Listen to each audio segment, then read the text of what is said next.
Bizati fa male amno, zati mila miadi amno. Amina favate no fatskarasi pa abri. Ka aza sarupya wikfo, zafani no ketazumwano. Aza kurunta fa alamin ba aritel. Komisiti manzari na weti tanti nonira anto. Zaulo zuvulang na fatsimila miaka tafu aza fadiamno. Inde katikinyanga fakapana imanzuvike tafato. Atukise kuti nareka fo inwa batapano.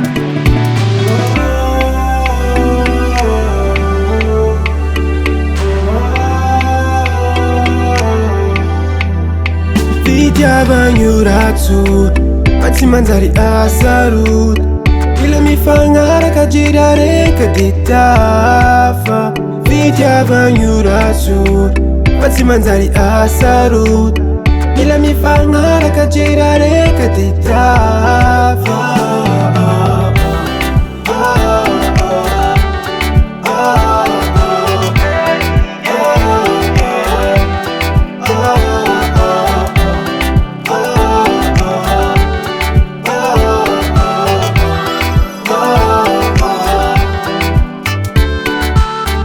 Azamisi ya birande ya la kwano. Tarugu foza tsangarano.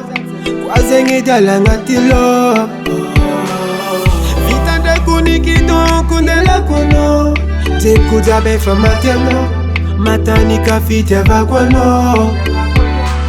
Lala tikande la vichan uso. Gare kasanga cha usulo. Lera no victam naza mavuzo.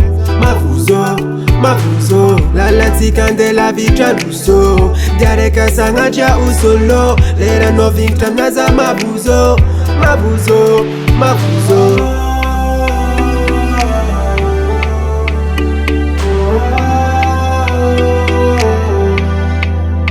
Vidya banyuratu ati manzari asarut. Ila mifangara kajirare kaditafa.